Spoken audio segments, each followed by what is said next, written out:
Have you ever stopped to think about how some people can go through the absolute toughest times and not only survive, but somehow emerge even stronger? It's a paradox, right? Well, today we're going to dive right into that, the psychology of being forged in the fire of adversity. We'll use a really powerful clinical frameworks to see how real, profound growth can come from some of the most difficult circumstances imaginable. And this phrase right here, this is the key to the whole thing. It's a metaphor, yeah, but it's one that carries so much clinical weight.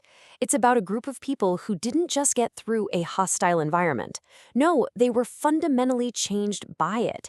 It's where they were made. So that begs the question, how on earth is strength actually born from struggle? And maybe the more important question is, what's the hidden cost? We love to celebrate resilience, but we have to be honest about the invisible scars it can leave behind. Today, we're definitely going to look at both sides of that coin. All right, so let's unpack this metaphor. From a psychological point of view, what does it really mean to become a nation in Egypt? What's actually happening when a group doesn't just put up with pressure, but literally evolves because of it? Okay, so at its very core, what we're talking about is a group's identity being hammered into shape inside a place that's, well, not good for them. It might even be oppressive. It was never the place they were supposed to flourish, but it ended up being the very crucible that shaped exactly who they became. So let's explore that a little deeper. How does this pressure actually lead to identity formation? How does that external force forge a collective us, for better and for worse? Well, the key clinical term for this is collective identity. It's pretty straightforward, actually. When a group of people goes through the same struggle, they naturally develop shared roles and ways to survive. That common enemy or threat, it forces them to band together and figure out who we are, in contrast to the world around us. Think about it like this. What starts out as just a small family, a simple group of relatives, can be squeezed and molded by constant stress until it becomes something bigger, something way more organized. The sheer demand of survival forces it to become a new, more complex social machine. And what's really fascinating here is that the environment itself isn't just a backdrop. No, from a systems theory perspective, the oppressive setting is an active force. It's like a container that's constricting and shaping everything inside it, your behavior, your relationships, and ultimately, your very identity. And this brings us to the most crucial part of this whole experience. Surviving something like this is never, ever a simple story of triumph. There are always two sides to the story. There's the growth, and then there's the trauma. Clinically, you can almost see these two things running on parallel tracks. On one track, you have post-traumatic growth. That's the real strength, the wisdom you gained. But on the other track, you have complex trauma. Those are the deep, lingering wounds that come from being exposed to that adversity for a long, long time. And this lays it out perfectly. Look on the left, you see the growth. You became resilient, adaptable, part of something strong.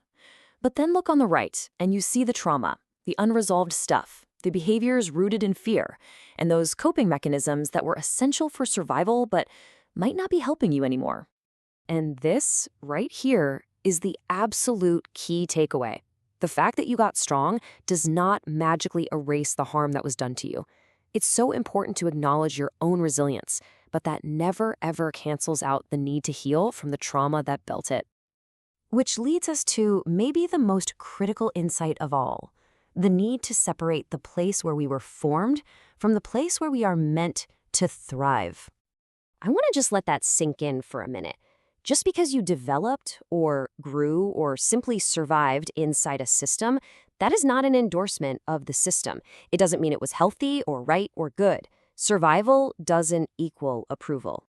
This is the huge distinction we all have to learn to make. The environment that forged you taught you how to survive.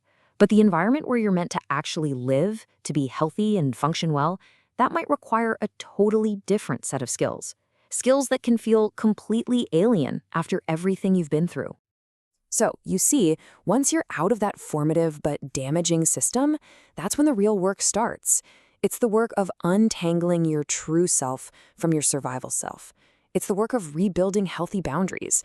And, of course, it's the deep, important work of healing. Okay, so let's bring this all down to earth. How does this powerful metaphor actually apply in real life? What are the practical, clinical takeaways for you or for people you know and love? I mean, this is not just some abstract idea.